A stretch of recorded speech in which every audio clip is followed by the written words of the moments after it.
A very good afternoon to all of you. We have traditionally been using the microkeratome to create the flap, which is the first part of a successful LASIK procedure. The search for creation of a better cutting tool has perhaps partially been answered, if not fully, with the advent of the femtosecond laser. The femtosecond laser is a unique laser which delivers energy in tiny quantities of time, which is a millionth of a billionth of a second.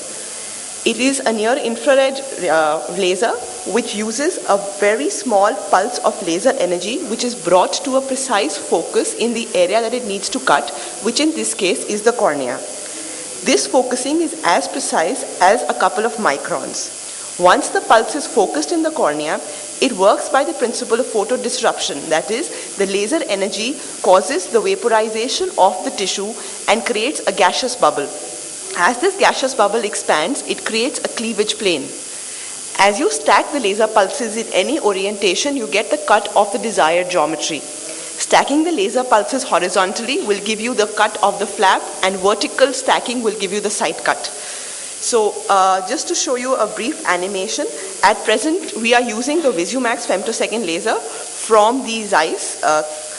This is the patient interface. Once the patient interface is docked on, the laser fires. The byproduct of the photodisruption is the opaque bubble layer which is created. Following this, the flap has to be manually lifted up. So the surgical video of the same. Once the VisuMax is perhaps the femtosecond laser, which is one of the fastest and uses a light suction, so the patient doesn't have a blackout and can continue to fixate on the green light. As the femtosecond laser progresses, the opaque bubble layer forms. You can see the flap has been cut and now the side cut has been fashioned. Now, this is all that the femtosecond laser does. So in case there is a problem with the cut, you can choose not to lift at all. So you will never have a free flap if you, like you can have with a microkeratome. As you saw in the previous video, what the femtosecond laser was doing was producing an opaque bubble layer, which was due to the energy that was delivered through the femtosecond laser. This energy is delivered in a particular pattern, and the spots are placed at a particular distance apart, and the spots are of a particular size. The way to select the optimal kind of femtosecond laser pattern is to see the kind of opaque bubble layer that your femtosecond laser is generating. This video shows an optimal opaque bubble layer. We will be seeing here that this is an optimal opaque bubble layer. In this case, once the femto has cut, the opaque bubble layer is more dense. That means you are using more energy that is required, and you can possibly reduce the energy that you are using. In this case, as you will see, there are some black spots which are seen. These cold spots mean that either your spots are too further apart or the energy that you are using is too less, and therefore lifting this flap up manually may be more difficult. Now, perhaps the greatest advantage of a femtosecond laser is the fact that the complications are much more limited, and the predictability of creating the right flap every time is enhanced using the femtosecond laser. This is a patient with the femtosecond laser fired, but abruptly, due to an electrical glitch, the laser stopped. If this had happened with a microkeratome, you would have to abort the surgery. But the femtosecond laser, which we are using in this case is the Intralase, gives you the advantage of redocking with the different suction ring but the same cone and restarting the laser procedure. So as you can see here, the laser will fire once again. We are hoping at the same depth because we are using the cone, which is similar. And once you can see here, the laser procedure, once it is finished, you have to now manually lift up the flap. Because you have made 2 laser passes, it is advisable to start entering from the from the area where the pass has been complete to ensure that you are in the right plane. You first have to delineate the flap edge using the vertical end. First you go in vertically and delineate the flap edge, and then you get under the flap surface. Once you're under the flap surface, you just rotate the instrument and use the other end to dissect the flap.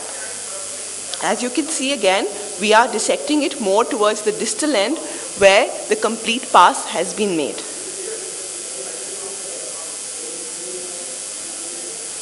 So after dissection at this end, you can now lift up this flap do the excimer laser procedure, and reposit the flap.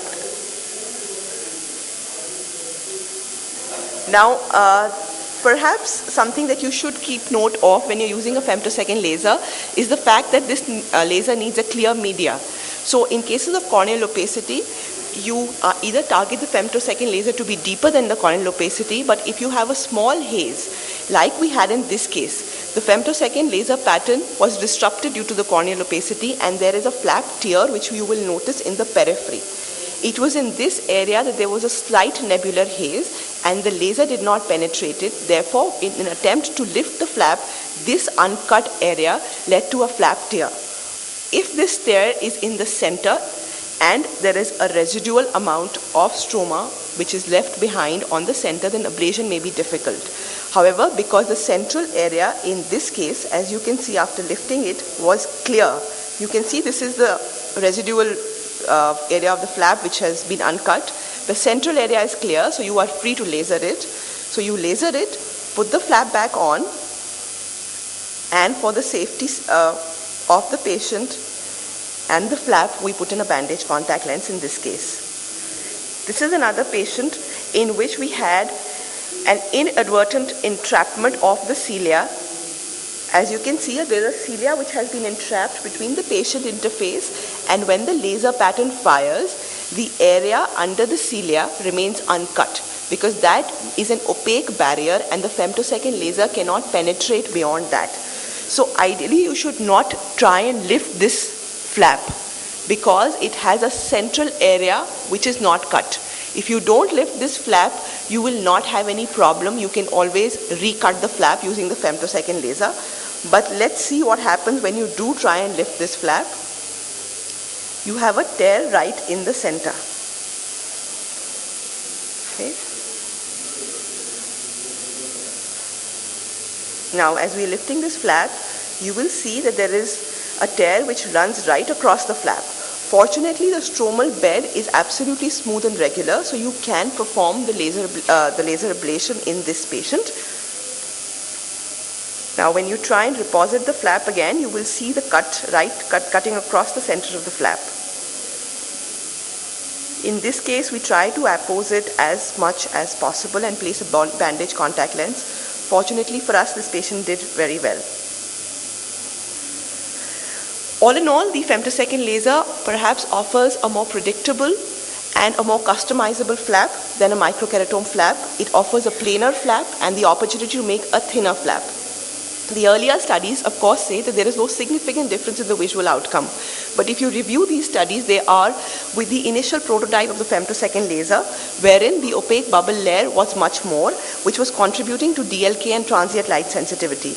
As the femtosecond laser technology has progressed, today it offers you the option of creating precise planar flaps which could be of variable geometry and variable size. For example, an oval flap which may be more useful in astigmatism, and an adequate size flap which is more consistently obtained with the femtosecond laser, particularly useful in hyperopic patients. Since the flap architecture of the femtosecond laser is better than that of the microkeratome, newer studies are showing that the femtosecond laser offers you a superior visual recovery because the flaps perhaps have lesser aberrations that they induce.